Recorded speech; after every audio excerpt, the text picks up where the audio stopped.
ইয়ারফা'িল্লাহু আল্লাযীনা আমানু মিনকুম ওয়াল্লাযীনা উতুল ইলমা দারাজাত ওয়াল্লাহু বিমা তা'মালুনা খাবীর।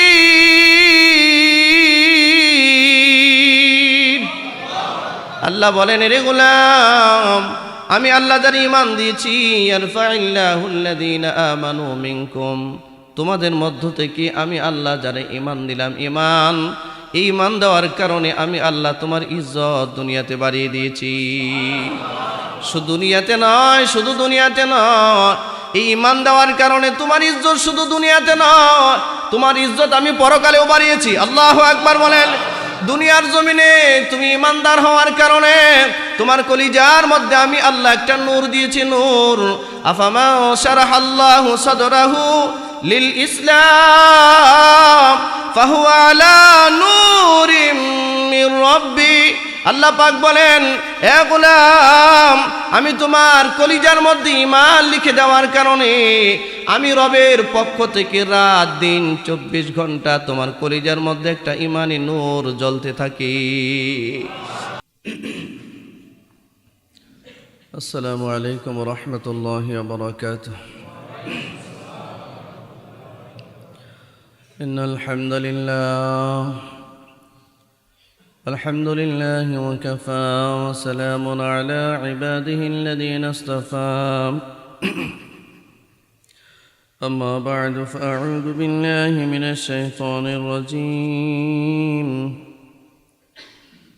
بسم الله الرحمن الرحيم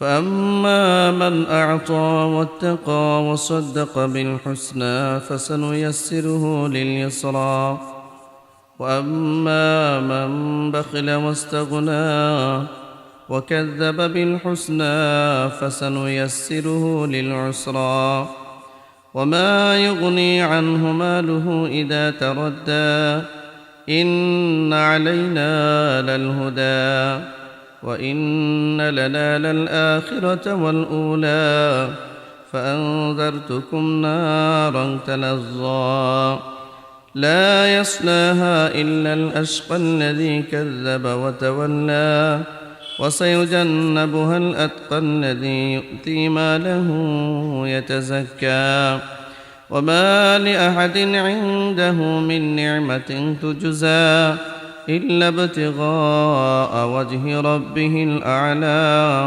ولسوف يرضى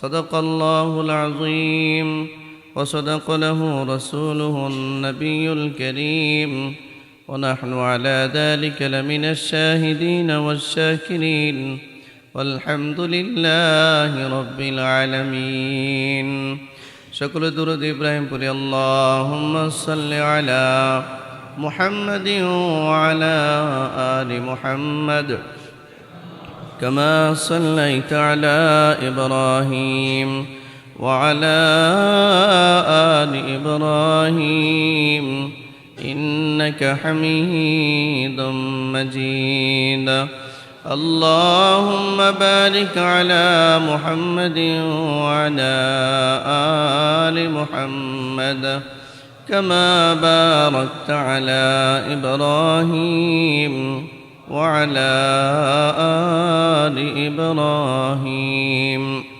إنك حميد مجيد رب زدني علما رب يسر ولا تعسر وتمم بالخير رب اشرح لي صدري ويسر لي أمري واحلل عقدة من لساني يفقه قولي سبحانك لا علم لنا إلا ما علمتنا إنك أنت العليم الحكيم وسبحانك لا فهم لنا إلا ما فهمتنا إنك أنت الجواد الكريم الحمد لله বাইতুল আমান জামে মসজিদের মুহতারাম মুসল্লিয়ান কিরাম, বিভিন্ন দূর দূরান্ত থেকে আগত সম্মানিত মুসল্লিয়ান, পর্দার অন্তরালে অবস্থানরত আমার সম্মানিত মা ও বোনেরা, মহান আল্লাহ সুবহানাহু ওয়া তাআলার দরবারে শান ইলাহিতে লক্ষ কোটি শুকর আদায় করছি যে মহান মালিক আমাদেরকে আজকের এই জুমার নামাজ আদায় করবার জন্য আল্লাহ পাকের ঘরে আল্লাহ আমাদেরকে আগে আগে আসবার তৌফিক দিয়েছেন। আমরা বলি আলহামদুলিল্লাহ।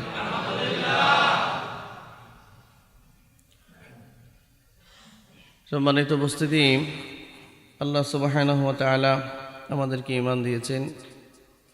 ঈমান দিয়ে আল্লাহ আমাদের ইজ্জত বাড়িয়েছেন, সম্মান বাড়িয়েছেন। পৃথিবীর জিন্দেগিতে আমাদেরকে হায়াতে তয়্যিবা দিয়েছেন। আলহামদুলিল্লাহ বলেন। ঈমানের বদৌলতে আমাদের প্রতিটা কাজ, প্রতিটা কথা, প্রতিটা উদ্যোগ ইবাদতের ভিতরে শামিল হয়। 1 টাকা দান করলে সওয়াব পাওয়া যায়, আর ঈমানহীন অবস্থায় 1000 কোটি টাকাও দান করলে সওয়াব পাওয়া যায় না। এই মহান মালিকের দরবারে হৃদয় খুলে শুকরিয়া আদান বলেন আলহামদুলিল্লাহ। আমাদেরকে আল্লাহ বাছাই করেছেন ঈমানের জন্য, নির্বাচিত করেছেন আল্লাহ। আল্লাহ তাআলার পক্ষ থেকে দেওয়া ঈমান আপনার আমার হৃদয়ের ভিতরে আছে। পৃথিবীর কাউকে তো এমন কাজের জন্য বানিয়েছেন যে এর জিন্দেগি শুরু থেকে শেষ পর্যন্ত শুধু আল্লাহর নাফরমানি করছে, কুফরির ভিতরেই পড়ে আছে। সে আসলে এমন মানুষ, কুফরি করাটা সে পছন্দ করে। মানুষ গুনাহের কাজের দিকে ধাবিত হওয়াটাকে পছন্দ করে, এই একদল মানুষ আছে, ঠিক না? যেমন এই যে গত 2 দিন আগে 31st নাইট গেল, কি বলেন? এই রাতটা পৃথিবীর সব মানুষ কি একরকম ভাবে কাটিয়েছে না এক একজন এক এক রকম কাটিয়েছে? রাত্রে 12টা বেজে 1 মিনিট যখন বাজে, তখন এই জানুয়ারির ঠেলায় লক্ষ কোটি মানুষ জানোয়ার হয়ে গেছিল, ঠিক না? আবার পৃথিবীতে এমন মানুষও আছে যে এই 12টা 1 মিনিট যখন হয় তখন সে সিজদাতে ছিল। হ্যাঁ, ইন্না সা'য়াকুম লাশাত্তা, এটাই হচ্ছে কর্মের ভিন্নতা, এটাই কর্মের ভিন্নতা। আমি যখন ছিলাম রাত 12টা 1 মিনিট এই 31st নাইটে, তখন আমার সামনে প্রায় 8 থেকে 10,000 মানুষ, আর কথা বলতেছিলাম, বয়ান করতেছিলাম। তা আমরা উদযাপন করেছি, আল্লাহর কাছে দোয়া করে আমাদের এই বছরটা যেন আল্লাহ কল্যাণময় দেয়। আর কতজনে বছর উদ্বোধন করছেন, কিভাবে করছেন, এটা তো আপনারাও মোটামুটি জানেন, আর আল্লাহ তো পুরোটাই জানে। এদের কারণে পুরোটা বছরের ভিতরেই অশান্তি লেগে থাকে এই জমিনে, ঠিক না? বছর এইভাবে উদযাপন করার দ্বারা আমাদের জন্য কোনো কল্যাণ আছে?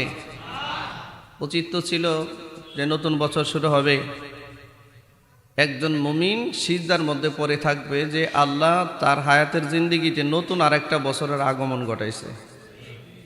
এই নতুন বছর আসার আগে যে তার দুনিয়া থেকে আল্লাহ নিয়ে যায় নাই, এটা শুকরিয়া আদায় করবে সে, ঠিক না ভাই? কিন্তু মানুষের দেমাগ, মানুষের চিন্তা চেতনা শয়তান কেমনভাবে ডাইভার্ট করছে। ইস্তাহওয়াযা আলাইহিমুশ শাইতানু ফাআনসাহুম যিকরাল্লাহ। শয়তানের কাজ হচ্ছে মানুষকে আল্লাহ পাকের স্মরণ থেকে দূরে সরিয়ে দেয়া, এটাই শয়তানের কাজ। মানুষ যেন আল্লাহ পাকের স্মরণ করতে না পারে, ইবাদতের ভিতরে আসতে না পারে। কিভাবে দূরে রাখা যায়? এটা নিয়ে শয়তান মাঠে ঘাটে কাজ করতেছে, ঠিক কিনা? মালিকের বড় দয়া যে আল্লাহ ইমানের নূর আমাদেরকে দিয়েছেন এবং নেক আমল করবার আর বুঝবার তৌফিক দিয়েছেন। না বুঝলে নেক আমল করা যায় না, কে বলেন? না বুঝলে নেক আমল, আমলের প্রতি একটা আগ্রহ থাকতে হবে, একটা লজ্জত থাকতে হবে, একটা মজা থাকতে হবে, আগ্রহ নিয়ে আমল করতে হবে।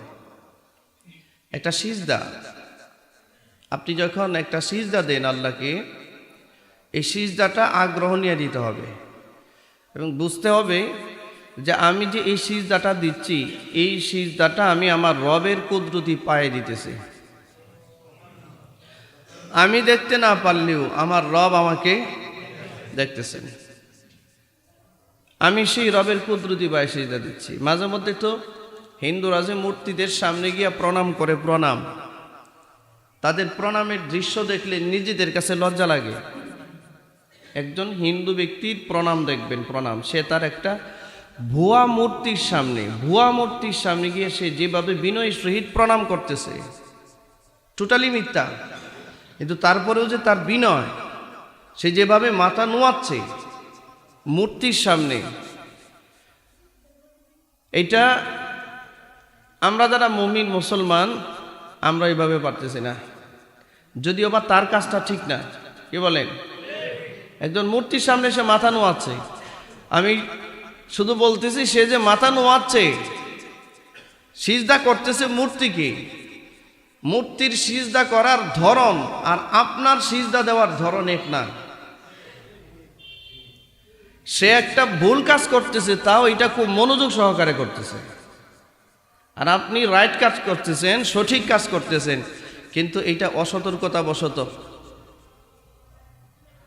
জিন্দিগিতে লক্ষ লক্ষ সিজদা দেওয়ার আমল আমাদের আছে, কিন্তু কোনোদিন হৃদয়ের ভিতরে তৃপ্তি আসলো না যে আমি সিজদা দিলাম আল্লাহকে।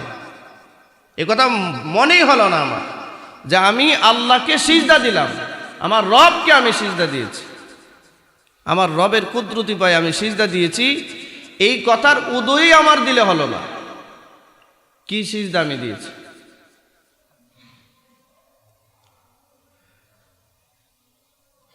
ও আল্লাহর বান্দারা, এই জন্য কোন আমল যখন করবেন, ছোট হোক বড় হোক,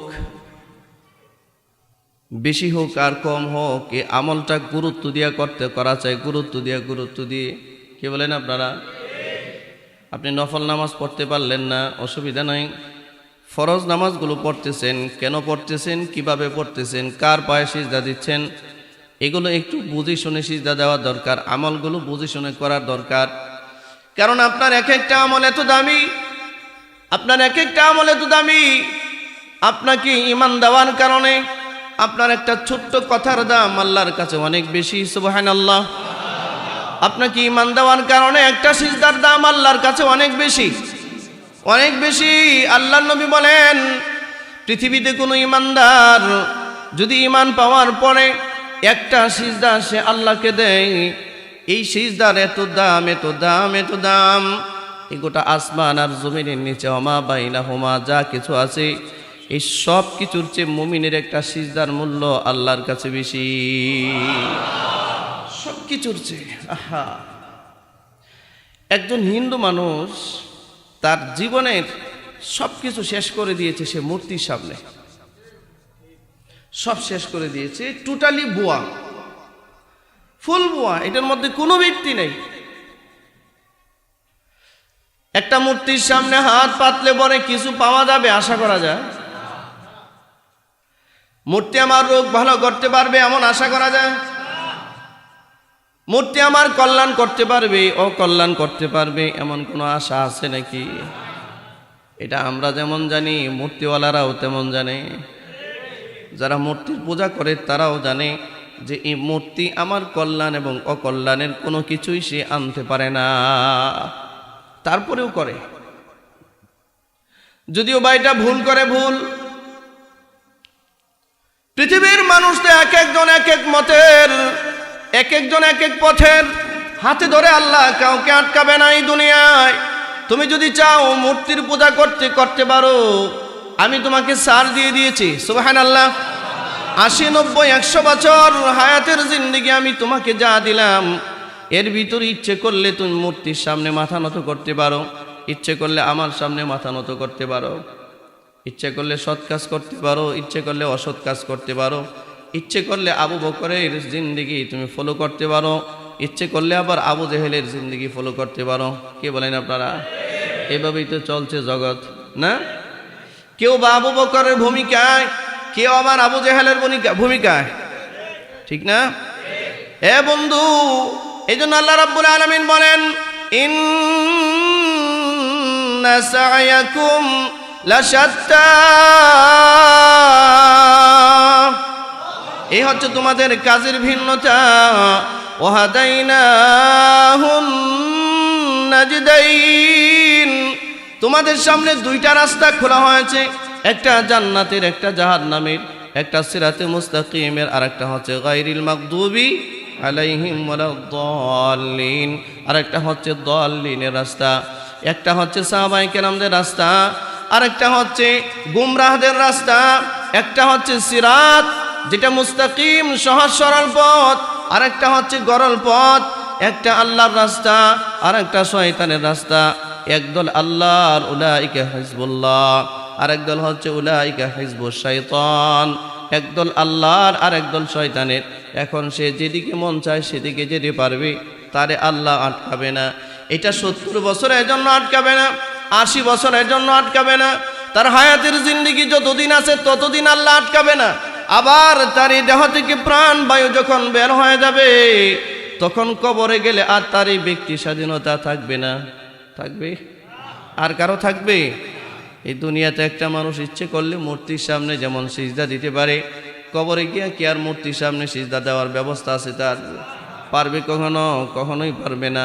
এ আল্লাহর বান্দারা, এই সারা দুনিয়ার সমস্ত মানুষগুলো যারা মূর্তির পূজা করে, যারা হিন্দু, যারা খ্রিস্টান, যারা ইহুদি, যারা নাসারা, এই সবগুলো মানুষ সবাইকে যদি জিজ্ঞাসা করেন, তুমি যে ইবাদত করছো, তুমি যে মূর্তির সামনে মাথা নত করতেছো, বলো দেখি মূর্তি তোমাকে কি দিয়েছে?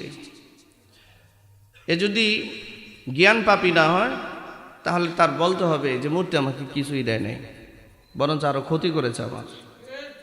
ঠিক না? কিচ্ছু দিতে পারে নাই। যদি আপনি একজন মূর্তিওয়ালাকে জিজ্ঞাসা করেন, ও মূর্তিওয়ালা বলো দেখি আসমান কে বানিয়েছেন? মূর্তিওয়ালা বলবে আল্লাহ বানাইছেন। হ্যাঁ, মূর্তিওয়ালা বলবে যে আসমান আল্লাহ বানিয়েছে। মূর্তিওয়ালা বলবে ভগবান বানিয়েছেন, ভগবান। তো ভগবান কোন হয়? ভগবান কুছ নিহি হয়, ভগবান বোগাস হয়। ভগবানের কোনো অস্তিত্ব নাই, ভগবান কিচ্ছু না, ভগবানের কোনো কিছুই নাই। ভগবান একটা বোগাস জিনিস মাত্র, কিচ্ছু নাই। এরা যারা পূজা করে ওরাও বুঝে, আর যার পূজা করে সেও বুঝে আমিও কিছু না। কোরআন মাজিদে আল্লাহ বলছেন হাসরের মাঠে যার পূজা যারা করত, এইসব পূজনীয় বস্তু এবং পূজকদেরকে উঠানো হবে। জিজ্ঞাসা করা, কিরে তোমরা এই মূর্তির পূজা করতে কেন? তো বলতো আল্লাহ এই মূর্তির পূজা করতাম, আমাদের বাপ দাদারা করতো, আর এই মূর্তিও দেখি আমাদের সামনে দাঁড়ায় থাকতো, এই কারণে আমরা মূর্তির পূজা করতাম। তো মূর্তিকে আল্লাহ জিজ্ঞাসা করবে, কিরে মূর্তি তুই দাঁড়ায়ছিলে কেন? তো মূর্তি বলবে, আল্লাহ আমি তো একটা নিষ্প্রভ জিনিস ছিলাম, আমার দাঁড়ায় রাখলে আমি দাঁড়ায় থাকতাম, শোয়ায় রাখলে শোয়ায় রাখতাম, ভেঙে ফেললে ভেঙে যাইতাম। তা আমার দোষ কি? আমার সমস্যা কি? আমি তো এদেরকে বলি নাই যে এরা আমার পূজা করুক, এটা তো বলি নাই আমি। ওই দিন পূজক, ইবাদতকারী আর ইবাদত যার করা হয়েছে সবাই অস্বীকার করবে, সব মালিকের সামনে অস্বীকার করবে। এই জন্য আল্লাহ রাব্বুল আলামিন বলেন, নবী পৃথিবীর কোনো জ্ঞানী হিন্দুকে যদি জিজ্ঞাসা করেন, বলো দেখি আসমান কে বানিয়েছেন, তো হিন্দুরা পৈতৃক ধর্ম ধরে রাখার জন্য আল্লাহর নাম বলবে না, আল্লাহর নাম বলে না, এটা বলে সেটা বলে, এই করে কখনো ঈশ্বর বলে, কখনো ভগবান বলে, এই বলে, কিন্তু সরাসরি আল্লাহর নাম বলে না। ঠিক না? সরাসরি আল্লাহর নাম বলে না। কিন্তু আল্লাহ রাব্বুল আলামিন বলেন, নবী পৃথিবীর কোনো খ্রিস্টানকে যদি এক কথা জিজ্ঞাসা করেন, কোনো হিন্দু, বৌদ্ধ, ইহুদিকে যদি জিজ্ঞাসা করেন, বলো দেখি আসমান কে বানিয়েছেন, আল্লাহ বলেন এই হিন্দুর ভিতরে যদি বিবেক থাকে, এই খ্রিস্টানের ভিতরে যদি বিবেক থাকে, এই ইহুদির ভিতরে যদি বিবেক থাকে, এই মাজুসের ভিতরে যদি বিবেক থাকে, তো সে জবাব দিবে ওয়ালা ইনসালতাহুম মান খালাকাস সামাওয়াতি ওয়াল আরদ লা ইয়াকুলুন্না আল্লাহ। আল্লাহ পাক বলেন নবী পৃথিবীর কোন খ্রিস্টানকে জিজ্ঞাসা করেন, এ খ্রিস্টান তোমরা যে যিশুর পূজা করো, আসমানকে যিশু বানিয়েছে, খ্রিস্টান না করবে। হিন্দুকে যদি জিজ্ঞাসা করেন, এ হিন্দু এই আসমান আর এই জমিন কে বানিয়েছেন, হিন্দু জবাব দিয়া বলবে লা ইয়াকুলুন্নাল্লাহ।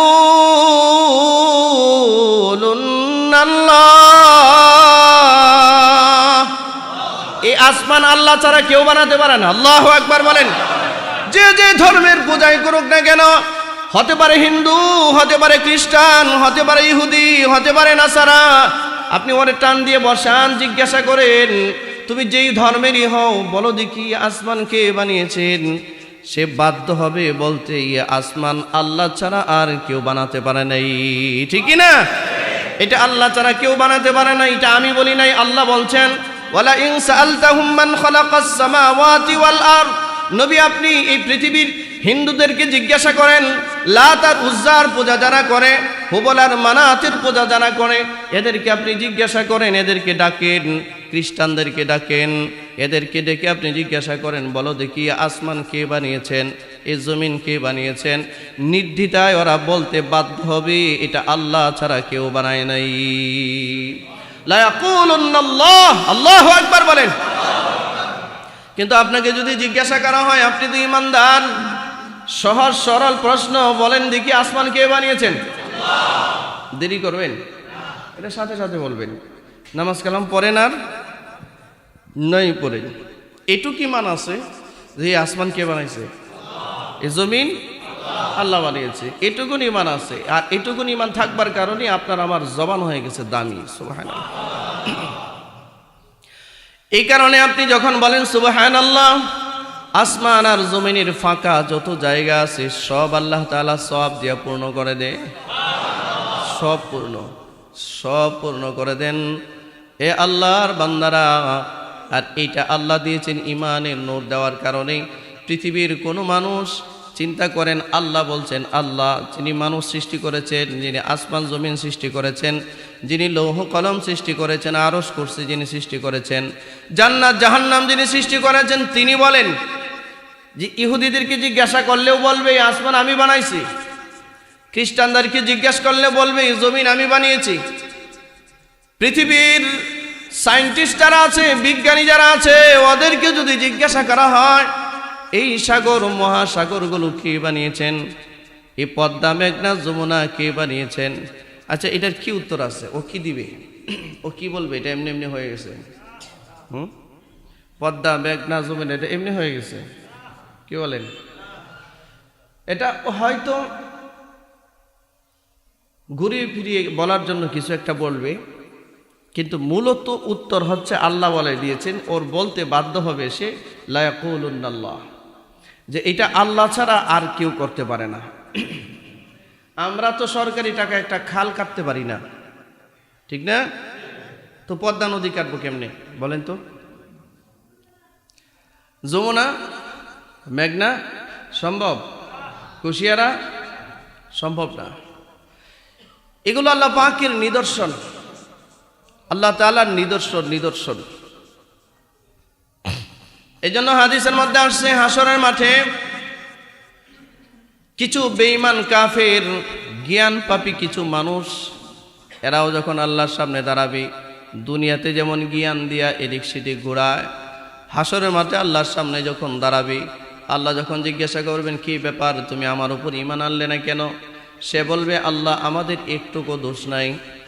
চিন্তা করেন কি বলে আল্লাহ আমাদের কোনো দোষ নাই, কারণ আল্লাহ আমরা অপেক্ষায় ছিলাম যে তোমার কোনো নবী রাসূল আমাদের কাছে যাবে, কিন্তু তোমার কোনো নবী রাসূল আমাদের কাছে কখনোই যায় নাই।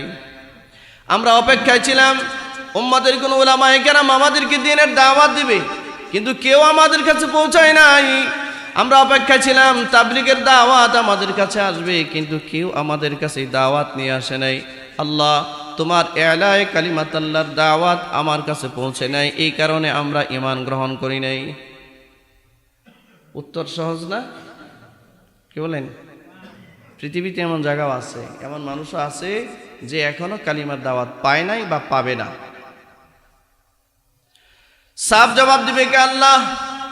ও মালিক, আমাদের কাছে তোমার কোনো নবী রাসূল আসে নাই, তোমার কোনো উম্মতের দায়ী আমার কাছে আসে নাই, কালিমার দাওয়াত আমার কাছে পৌঁছে নাই, এই জন্যে তোমার উপরে ঈমান আমরা আনতে পারি নাই। আল্লাহ বলবেন, তাই নাকি? তো ঠিক আছে, কোনো নবী রাসূল তোমার কাছে পৌঁছে নাই, উম্মতের উলামায়ে কেরাম তোমাদের কাছে যায় নাই, কোনো দিনই আমার এই দ্বীনের দাওয়াত তোমার কাছে যায় নাই, তবে তুমি কি কোনো দিন মাথাটা উপরে উঠাই আমার আসমানটা কোনো দিন তুমি দেখো নাই? বুঝলাম হয়তো কেউ তোমার কাছে গেল না, কোনো নবী পাঠাই নাই, কোনো উম্মতের উলামায়ে কেরাম পাঠাই নাই, কিন্তু তুমি কি এই আসমানটা দেখো নাই? আল্লাহু আকবার। তুমি কি গোটা জমিনের মধ্যে বিস্তৃত যতগুলো নদী আছে, নদী, এই নদীগুলো কি কোনোদিন তুমি দেখো নাই? তুমি কি কোনোদিন দেখো নাই আমার এই সাগর মহাসাগরগুলো? তুমি কি কোনোদিন দেখো নাই পাহাড়ি ঝর্ণাগুলো? এই প্রত্যেকটা পাহাড়ি ঝর্ণা, প্রত্যেকটা নদী, এই আকাশটা একেবারে নির্জনে নীরবে তোমাকে আমার কালিমার দাওয়াত দিত, আমার তাওহীদের দাওয়াত দিত। দাওয়াত আমার নবী না বুঝলেও তোমার এটা বোঝা দরকার ছিল। তুমি দুনিয়ার সব কিছু বুঝলে, বড় বিজ্ঞানী হয়ে গিয়েছে তুমি, কিন্তু এই আসমান কে সৃষ্টি করলো এটা তুমি বুঝলে না। এরকম ভুয়া কথা বললে আল্লাহর দরবারে মাপ পাওয়ার কোনো সুযোগ নাই। সেই জন্য এদেরকে আল্লাহ রাব্বুল আলামিন ধরবে, কোনো ধরনের সুযোগ নাই। এই বন্ধু, এই জন্য আল্লাহর দরবারে লক্ষ কোটি শুকরিয়া আদায় করি যে আল্লাহ এত পেঁচগুজের ভিতরে আমাদেরকে নাই সহজ সরলভাবে আমাদের দিলে ঈমান দিয়ে দিয়েছেন আল্লাহ, ঠিক না? একেবারে সহজ সরলভাবে আমার আব্বা কি ইমানদার বানাইছেন, আমার আম্মা কি ইমানদার বানাইছেন, আপনার আব্বা আম্মা কি ইমানদার বানাইছেন, দাদা দাদি ইমানদার, সুবহানাল্লাহ। ওই সূত্রে আল্লাহ ইমানের নূর আমাদের দিলের মধ্যে ঢেলে দিয়েছেন। আর একটা লোক যখন ইমানদার হয়, এই ইমানদার লোকটা সবসময় একটা কানেকশন আল্লাহর সাথে থাকে। সুবহানাল্লাহ বলতে ইচ্ছে করলো না? আপনারা বলবেন, অনেকে ভাববেন যে হুজুর ইমানদার তো আছে, আল্লাহর সাথে যে কানেকশন আছে এটা তো বুঝলাম না কোনো দিন। আপনি না বুঝতে পারেন, কারণ অপরাধের কারণে, গুনাহের কারণে আপনার আমার কলবের ভিতরে অনেকগুলো গুনাহের দাগ পড়ে গেছে, এই কারণে ডিসকানেক্ট আছে। কিন্তু কানেকশনটা আপনি ডিসকানেক্ট করেছেন, আল্লাহ করে নাই। গুনাহ করে করে করে করে করে করে করে কলিজার মধ্যে গুনাহের ছাপ এত বেশি যে আপনার হৃদয়ের ভিতরে যে একটা সিম রাখছে আল্লাহ, সিম যেটার মধ্যে কানেক্টেড হবে, এটা নষ্ট হয়ে আছে। এটা ঠিক করেন। প্রত্যেকজন ইমানদারের হৃদয়ের ভিতরে আল্লাহ পাক যখন ঈমান দেয়, তখন তার হৃদয়ের ভিতরে আল্লাহর পক্ষ থেকে একটা নূর সব সময়, আল্লাহর পক্ষ থেকে, যেমন কাবা, বাইতুল্লাহ, এই বাইতুল্লাহর উপরে প্রত্যেক দিন 120টা রহমত আল্লাহ নাজিল করে। প্রতিদিন 120টা রহমত। কয়টা রহমত? প্রত্যেক দিন 120টা রহমত আল্লাহ নাজিল করেন। এই কাবার যত হুরমত আর আজমত আর সম্মান, একজন মুমিন বান্দা যার ভিতরে আল্লাহ ঈমান দিয়েছেন, তার হুরমত, তার ইজ্জত, তার আবরু, তার আজমত আল্লাহ পাকের কাছে কাবার চেয়ে আরো অনেক গুণ বেশি। একজন মুমিন বান্দার ইজ্জত, সম্মান। এজন্য আল্লাহ তাআলা বলেন, ইয়ারফা'িল্লাহুল্লাযীনা আমানু মিনকুম ওয়াল্লাযীনা উতুল ইলমা দারাজাত ওয়াল্লাহু বিমা তা'মালুনা খাবীর।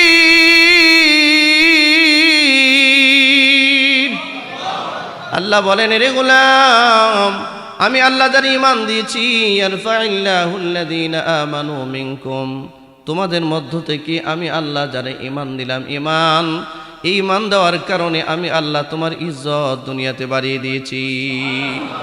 শুধু দুনিয়াতে নয়, এই ঈমান দেওয়ার কারণে তোমার ইজ্জত শুধু দুনিয়াতে নয়, তোমার ইজ্জত আমি পরকালেও বাড়িয়েছি। আল্লাহু আকবার বলেন। দুনিয়ার জমিনে তুমি ঈমানদার হওয়ার কারণে তোমার কলিজার মধ্যে আমি আল্লাহ একটা নূর দিয়েছি, নূর। আফামা শারাহাল্লাহু সাদরাহু লিল ইসলাম ফাহুয়া আলা নূরিম মির রাব্বি। আল্লাহ পাক বলেন, হে গোলাম, আমি তোমার কলিজার মধ্যে ঈমান লিখে দেওয়ার কারণে আমি রবের পক্ষ থেকে রাত দিন 24 ঘন্টা তোমার কলিজার মধ্যে একটা ঈমানি নূর জ্বলতে থাকে। ফাহুয়া আলা নূরিম মির রাব্বি, তোমার রবের পক্ষ থেকে একটা নূর তোমার কলিজায় ঝলমল ঝলমল করতেছে। এটা সব সময় আছে, সব সময়। কিন্তু তুমি তোমার গুনাহের কারণে তোমার ওই নূরটা তুমি জ্বালাইতে পারো না, এই আলোটা তুমি জ্বালাইতে পারো না। আল্লাহ পাক বলেন, কিন্তু আমি তোমার কলিজায় ঠিকই নূর রেখেছি। সুবহানাল্লাহ বলেন। এ বন্ধু, এই জন্য রব্বুল আলামিন বলেন যে একজন ইমানদার, যদিও বা গরিব, যদিও বা অসহায়, যদিও বা মাছ বিক্রেতা, যদিও বা পান বিক্রেতা, যদিও বা জুতার কাজ করে, জুতার কাজ মুচি মানুষ, অথবা ড্রেন পরিষ্কার করে, অথবা মাঠে ঘাটে কাজ করে, একজন ইমানদার, আল্লাহ বলেন তোর কলিজার মধ্যে ঈমান দেওয়ার কারণে ইয়ারফাইল্লাহুল্লাযীনা আমানু মিনকুম, এই ঈমান দেওয়ার কারণে আমি আল্লাহ তোমার ইজ্জত বাড়িয়েছি, তোমার সম্মান বাড়িয়েছি। সুবহানাল্লাহ বলেন। কেমন সম্মান?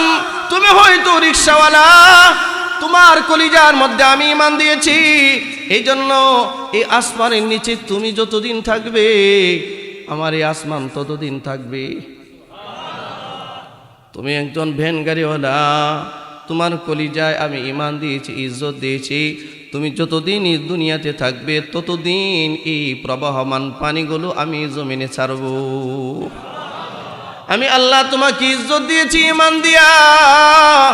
এ বান্দা, তুমি যতদিন আছো এই আসমান থেকে, মেঘমালা থেকে আমি রহমতের বৃষ্টি জমিনে ছাড়বো। আল্লাহু আকবার। এই ইমানদার, তুমি যতদিন এই দুনিয়াতে আছো এতদিন এই মাটির নিচ থেকে এই পানিগুলো, সুপিও পানি, মিনারেল ওয়াটারগুলো আমি উপরে উঠাবো। আল্লাহু আকবার, আল্লাহু আকবার। এই জন্য আল্লাহ পাক বলেন, ইয়ারফাইল্লাহুল্লাযীনা আমানু মিনকুম, আল্লাহ পাক বলেন তোমার ঈমান দেওয়ার কারণে আমি তোমার সম্মান বাড়িয়েছি আর ইজ্জত বাড়িয়েছি। ইজ্জতের কারণে পানির নিচে স্তরের পানিগুলো আমি আল্লাহ উপরে উঠাই। মানুষ মনে করে সাবমার্সিবল গেলে মনে হয় পানি উপরে নিয়ে আসে, না না না। আল্লাহ বলেন জমিনের ভিতরে আমার দেওয়া ঈমান এখনো আছে, ঈমানদার এখনো আছে বিধায় নিচু স্তরের পানিগুলো উঠিয়ে উঠিয়ে আমি জমিনে উঠাইয়া দিই, মানুষের কাছে পৌঁছায় দিই। সূরা মুলকের শেষের আয়াতের তাফসীর দেখবেন আল্লাহ পাক কি ব্যাপারে আলোচনা করেছে।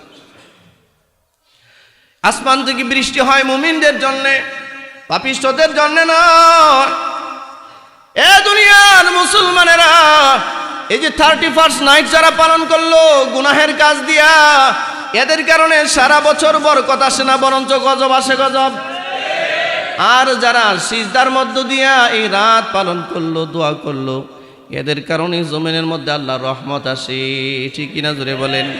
গুনাহের কারণে আল্লাহ অনাবৃষ্টি দেয়, অতিবৃষ্টি দেয়। গুনাহের কারণে আয়লা, সিডর, এরকম ভূমিকম্পের মতো ভয়াবহ গজব আল্লাহ জমিনের মধ্যে নাজিল করে। এই জন্য মুসা কালিমুল্লাহ যখন ওই বনি ইসরায়েলি সম্প্রদায়ের মানুষগুলো দোয়া করতেছিল, মুসা নবী দোয়া করছিলেন, আল্লাহ তুমি বৃষ্টি দাও। গোটা বনি ইসরায়েলের মানুষ অনাবৃষ্টির কারণে না খেয়ে মারা যাচ্ছে, আল্লাহ বৃষ্টি দাও। আল্লাহ জানিয়ে দিলেন, মুসা তোমার এই মজলিসের ভিতরে একজন গুনাহগার আছে, গুনাহগার পাপিষ্ঠ আছে, একটা পাপিষ্ঠ। এই পাপিষ্ঠকে তুমি তোমার মজলিস থেকে দূরে সরিয়ে দাও। এ যতদিনই সমাজে থাকবে, এই এলাকায় থাকবে, ততদিন আমার রহমতের বৃষ্টি জমিনে পড়বে না, আমার রহমতের বৃষ্টি জমিনে পড়বে না। মুসা কালিমুল্লাহ বললেন, কে আছো এমন জিন্দেগির গুনাহ যারটা তার জানা আছে, বের হয়ে যাও।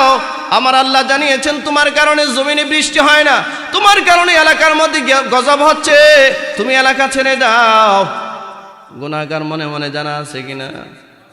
মুসিবতে পড়ে গেছি, এবার বলতেছি আহারে গুনাহ তো করেছি, দুনিয়ার মানুষ জানে না, কিন্তু এখন এমন এক অবস্থার সম্মুখীন আমি হয়েছি, আমি যদি এখন মজলিস ছেড়ে দেই তাহলে মানুষ জানবে যে আমি গুনাহগার। আমি যদি এখন এই নবী মুসা নবীর মজলিসটা পরিত্যাগ করি, মানুষ জানবে আমি গুনাহগার। তাই মনে মনে সে সিজদা না, রুকু না, দোয়া না, হাতও উঠায় নাই, মনে মনে সে বলা শুরু করলো, মালিক গুনাহ তো করেছি গোপনে, আমি এই কথা বিশ্বাস করি, গুনাহ ক্ষমা করনেওয়ালা তুমি। ওয়ামান ইয়াগফিরুয যুনুবা ইল্লাল্লাহ,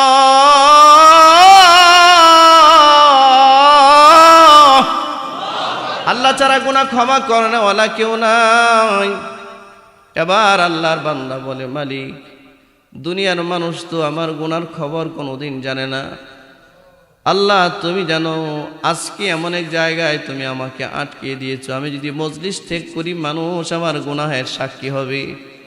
আল্লাহ তুমি আমাকে মাফ করে দাও, তোমার রহমতের বৃষ্টি তুমি নাজিল করে দাও। হৃদয়ের ভিতরে কথাগুলো তুলপার হচ্ছে, সাথে সাথে বৃষ্টি নাজিল হয়ে গেছে।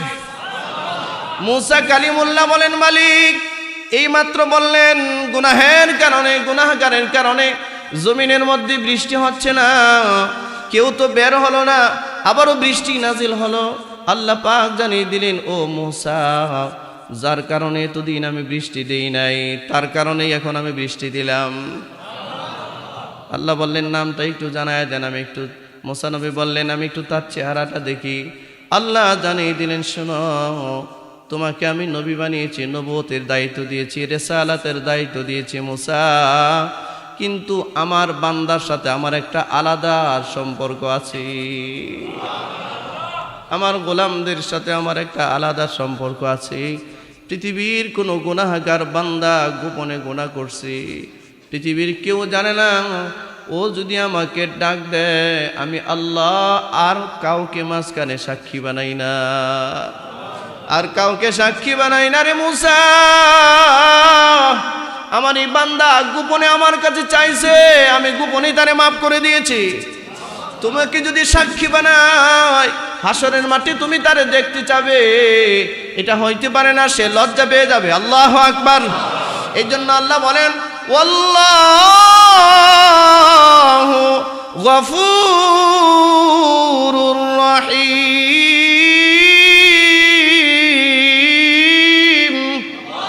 আল্লাহ এই জন্য গাফুর, আল্লাহ এই জন্য ক্ষমাশীল, শুধু গাফুর না, তিনি রহিম। রহিম আমাদের মুরব্বীরা বলেছেন গাফুর মানে ক্ষমাশীল, আল্লাহ ক্ষমাশীল।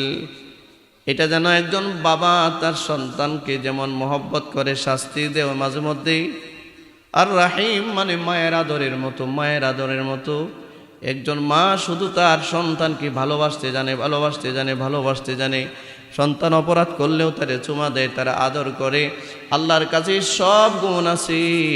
আল্লাহ একজন বাবা যেমন সন্তানকে মহব্বত করে, মা যেমন সন্তানকে মহব্বত করে, তার চেয়ে কোটি কোটি কোটি কোটি গুণ বেশি আল্লাহ তার বান্দারে মহব্বত করে। এই জন্য মুসা নবীকে জানায় দিলেন, মুসা আমি তার নামটা তোমার সামনে আমি বলবো না, আমার বান্দা আমার সাথে বোঝাপড়া করেছে, আমি মাঝখানে আর থার্ড পারসন কাউকে রাখবো না। আল্লাহু আকবার। এই হলো তোমার রব। এ মুসলিম যুবক, জিন্দেগির গুনার পরিচয়গুলো ভুলে যাও। গোপনে গুনাহ করছো, সাক্ষী বানাও না। এই জন্য হাসরের মাঠে এমন কিছু মানুষ আছে যাদেরকে আল্লাহ পাক মাফ করে দেওয়ার জন্য ডাকবে, যাও তোমাকে মাফ করে দিলাম, কিন্তু সাথে সাথে তার গুনাহের কারণে অন্য সাক্ষী চলে এসে বলবে, আল্লাহ তুমি তারে মাফ করছো, আমি কাফের, আমি একজন হিন্দু, আমি বৌদ্ধ, খ্রিস্টান, আমার ঈমান নাই, কিন্তু এই গুনাহগার এ যে গুনাহ করছে, এই গুনার সাক্ষী কিন্তু আমি। ও নিজে গুনাহ করছে, আমার কাছে বলছে। আমাদের সমাজে এমন বহু পাপিষ্ট আছে, নিজে গুনাহ করে আবার এটা প্রকাশও করে, বলেও বেড়ায়, প্রচার করে বেড়ায়। না রে বন্ধু, এই কাজগুলো করবেন না। সাবধান, কোনো বেঈমান কাফেরের সাথে কোনোদিন গুনাহের আড্ডায় লিপ্ত হবেন না। কারণ মনে রাখবেন, আপনি ইমানদার, আল্লাহ ইমানের নূর আপনাকে দিয়েছেন। হয়তোবা মালিক কোনো কারণে আপনাকে মাফ করে দিতে পারে, কিন্তু যার ইমান নাই আল্লাহ কিন্তু তারে মাফ করবে না, এটা কিন্তু ক্লিয়ার করে দিয়েছেন। আপনাকে যদি আল্লাহ মাফ করে আর ওরে যদি আল্লাহ মাফ না করে, তো আপনি যদি জান্নাতে যান, ও কিন্তু আপনার রাস্তায় বাধা হয়ে দাঁড়াবে। ও আল্লাহকে বলবে, আল্লাহ একই গুনার কারণে যদি আমি জাহান্নামে যাই আর একই গুনার কারণে সে যদি জান্নাতে যায়, এটা হতে পারে না। আল্লাহ কি মুসিবতে ফেলাবেন না, মুসিবতে ফেলাবেন না, সাবধান। গুনাহ তো কোনোদিন করবেন না, আর গুনাহ যদি হয়েও যায় জীবনে কোনোদিন কাউকে সাক্ষী বানাবার চেষ্টা করবেন না, মনে থাকবে তো ইনশাআল্লাহ। গোপনের গুনাহ গোপনেই মাপ, গুনাহ হয়েছে গোপনে, মাপ হবে গোপনে। যেভাবেই থাকেন, যখনই থাকেন, মনে রাখবেন আল্লাহর কাছে তওবা করার জন্যে হাত উঠানো জরুরি না। আল্লাহর কাছে তওবা করার জন্য একদম প্রস্তুতি নিয়ে ভালো জামা কাপড় পরে রুকু সিজদা দিয়া আপনার আল্লাহর কাছে তওবা করা জরুরি না। তবে মনে রাখবেন, যখনই গুনার উদয় হয় আর আপনি যখন আছেন, যেভাবে আছেন, আপনি যে হালতেই থাকেন না কেন, হৃদয়ের ভিতরে যদি কথার উদয় হয় আমি মনে হয় কাজটা ঠিক করি নাই, সাথে সাথেই নিজের মনের মধ্যে একটা তুলপার সৃষ্টি করেন, তুলপার, আর তওবা করেন, মনে মনে বলেন, আল্লাহ এটা আর করব না, আর করব না, আর করব না, এটা আর করব না আল্লাহ, এটা আর করব না, আর করব না আল্লাহ, এটা ভুল হয়ে গেছে, আর করব না। আল্লাহর সাথে এমনি সম্পর্ক করেন, নিজেরটা নিজে বুঝেন, ভুল হয়ে গেছে মনে মনে ক্ষমা চান, হতেই পারে হয়ে গেছে ভুল, মনে মনে মাপ চান, আল্লাহ আপনাকে মাফ করে দিতে প্রস্তুত আছে। হারে আল্লাহ ছাড়া আমাদেরকে মাফ করে না বলা কেউ নাই। ও আল্লাহর বান্দারা, এটা হচ্ছে ইমানদারির বিশেষ সুযোগ, বিশেষ সুযোগ। এই কারণে আপনার কলিজার মধ্যে আল্লাহ ইমান দিয়েছেন, আমার কলিজার মধ্যে আল্লাহ ইমান দিয়েছেন। আর ইমান এত বড় দামি এক দৌলত, এত বড় দামি এক দৌলত। আল্লাহ পাক বলেন, আমি আল্লাহ যার ইমান দান করি, ফালানুহিয়ান্নাহু হায়াতান তাইয়্যিবা, আমি আল্লাহ তারে হায়াতে তৈয়্যিবার জিন্দেগি দান করে দিই। হায়াতে তৈয়্যিবার জিন্দেগি, হায়াতে তৈয়্যিবা। হায়াতে তৈয়্যিবা মানে এমন হায়াত 70 বছর, 80 বছর, 90 বছর, যতটুকুন সময় তুমি জিন্দেগিতে আছো, এতটুকুন সময়ের ভিতরে তোমার খাওয়া, এটার আল্লাহ বলেন, তোমার খাওয়াটা আমি ইবাদত বানাইছি, তোমার ঘুম এটাও আমি ইবাদত বানাইছি, সুবহানাল্লাহ। তোমার ব্যবসা এটাও আমি ইবাদত বানিয়ে দিয়েছি। ইয়ারফাইল্লাহুল্লাযীনা আমানু মিনকুম, এই যে আল্লাহ বলেন, আমি আল্লাহ তোমাকে ঈমান দিলাম আর তোমার দরজাহাত, তোমার মর্যাদা আমি বুলন্দ করলাম।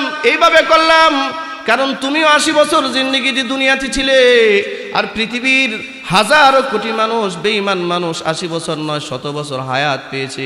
কিন্তু তুমি 80 বছরে যা উপার্জন করেছো, ওই মানুষগুলো 1000 বছর হায়াত পেয়েও তা উপার্জন করতে পারে নাই, কথা ঠিক কিনা? কারণ ঈমান দেওয়ার কারণে আমি আল্লাহ তোমার সামনে বিধিমালা দিয়েছি, বিধিমালা। এবার আমি আল্লাহ তোমার খাওয়ার ইবাদত বানালাম, আমি তোমার ঘুমটাকে ইবাদত বানালাম, আমি আল্লাহ তোমার স্বামী স্ত্রীর সংসার যেটা, এটারও ইবাদত বানালাম, সন্তানাদি লালন পালন করবা, এটাও ইবাদত বানালাম। একটা সংসারে, একটা তোমার পরিবারে তুমি টাকা পয়সা ব্যয় করবা, এটাও ইবাদত বানিয়ে সৎকার সওয়াব আমি তোমারে দিলাম, সুবহানাল্লাহ বলেন। তুমি তোমার মা বাবাকে সহযোগিতা করবা, এটাও তোমার জন্য ইবাদত বানালাম। এ বান্দা, দুনিয়াতে এমন কোনো কাজ নাই যে কাজটা আমি তোমার জন্য ইবাদত বানাই নাই। অর্থাৎ তুমি যখন যেটা করবে, এটাই আমি তোমার জন্য ইবাদতে পরিগণিত করব, ইবাদত হিসেবে আমার কাছে কবুল হবে। একজন মুমিনের হায়াতের জিন্দেগির যত কাজ, প্রত্যেকটা কাজ ইবাদত, প্রত্যেকটা কাজ ইবাদত। তার ভিতরে ঈমান আছে, এই জন্য ইবাদত, ঠিক না ভাই? আপনি দেখেন, বিল গেটস ট্রাস্টের মাধ্যমে হাজারো কোটি টাকা দান করতেছে, সে সওয়াব পাচ্ছে না। আপনি একজন অসহায় গরিব, আমরা একজন অসহায় গরিব মানুষ, আমরা ঈমান থাকবার কারণে 10 টাকা দিলেও এটা সওয়াব আছে, 1 টাকা দিলেও সওয়াব আছে। টাকা দিতে না পারলেও একজন মুসলমানের সাথে সাক্ষাৎ হয়েছে, তার সাথে মুচকি হাসি দিয়ে একটা কথা বললাম, রসুল বলেন এইটাও সৎকার সওয়াব। তুমি ঘরে গিয়েছো, তোমার বিবির সাথে, তোমার স্ত্রীর সাথে সালাম কালাম দিয়ে একটু মুচকি হাসি দিয়ে কথা বলেছে, এটাও সৎকার সওয়াব। আল্লাহ তাআলা তোমার এই আচরণগুলো দেখে আল্লাহ খুশি হয়ে যান। ঈমানের দৌলত এত বেশি, ঈমান যারে আল্লাহ দিয়েছেন, আরশে আজিম থেকে আল্লাহ পাক বসে বসে তার কলিজার দিকে তাকিয়ে তাকিয়ে এই ঈমানের নূরটা তার কলিজায় রাখে।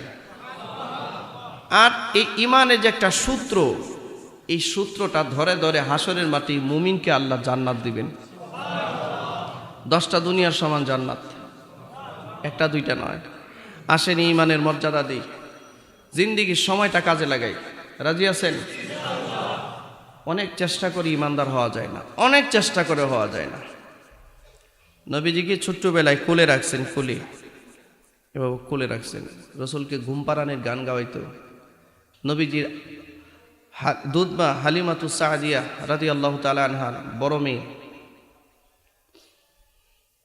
রসুলকে ঘুম পাড়ানোর গান গাওয়াইতো, তারপরেও তিনি ঈমান আনতে সক্ষম হয় নাই। আর আপনাকে আল্লাহ বিনা চাওয়াই ঈমান দিয়ে দিয়েছেন। আবু লাহাব খুব সুন্দর একটা মানুষ, ঠিক না? নবীজির জন্মের সংবাদ শুনে সে সুয়াইবা তার এক বাদী ছিল, খুব কর্মঠ এক বাদী, তাকে সে মুক্ত করে দিয়েছে। আবু লাহাব সুন্দর হওয়ার পরও ঈমানের মালিক হতে পারে নাই। নবীর জন্য আপনার বাদী আজাদ করে দিয়েও সে ঈমানদার হতে পারে নাই, ঠিক না? হ্যাঁ। আর বেলাল হাফসি একটা গোলাম মানুষ, ইথিওপিয়া বাড়ি। আল্লাহ পাক এরকম একটা কালো মানুষের কলিজার মধ্যে ঈমান দিয়েছেন, দামি বানাইছেন। হাটে জমিনে পায়ের আওয়াজ পাওয়া যায় জান্নাতে। এটা আল্লাহর পছন্দ। এটা কার পছন্দ? আপনাকে যে ঈমান দিয়েছেন, আমি যে ঈমানদার, আপনি যে ঈমানদার, এই কারণে আপনি শুকরিয়া আদায় করবেন। আল্লাহ তুমি আমাকে ঈমানদার বানাইছো, আল্লাহ তুমি আমাকে ঈমান দিয়েছো, ঈমান। আল্লাহ তুমি আমাদেরকে এই ঈমানের কারণে ইজ্জত দিয়েছো, ইজ্জত। আমার প্রতিটা সেকেন্ডকে তুমি দামি বানিয়েছো। একবার সুবহানাল্লাহ বলে 2 সেকেন্ড 3 সেকেন্ড সময় লাগে। এতটুক সময়ের কারণে আসমান জমিনের নিচে যত ফাঁকা জায়গা সব নাকি আল্লাহ সওয়াব দিয়ে পূর্ণ করে দেন। বলেন তো আপনার আমার রব আমাদেরকে আর কি দিতেন? বলেন, আর কি দিতেন? আপনাকে আমাকে আল্লাহ আর কি দিতেন? আর কি দিলে আপনি খুশি হতেন? বলেন। আর এই সময়, এই মূল্যবান সময় কিভাবে নষ্ট করা যায়, এই জন্য তোমার আমার সামনে ফেসবুক, ইন্টারনেটের মতো গজব ইহুদি নাসারারা পাঠায় দিছে। এই গজব দিয়া তোমার আমার জিন্দেগিকে আজকে নষ্ট করে দেওয়া হচ্ছে। তোমার কোনো লাভ নাই এটা দিয়ে। যার লাভ আছে, যে নিয়ন্ত্রণ করতে পারবে সেইটা করুক। আর যেটা দিয়ে তোমার কোনো লাভ নাই, হায়াতের জিন্দেগির মূল্যবান সময় নষ্ট হয়, এটাকে লাথি মেরে ফেলে দাও। এটাকে নিয়ে আর জিন্দেগি নষ্ট করো না, নিজের মূল্যবান জিন্দেগিটা আর নষ্ট করো না। আল্লাহ আমল করবার তৌফিক দাও, বলুন আমিন। ওয়া আখিরু দাওয়ানা আলহামদুলিল্লাহি রাব্বিল আলামিন।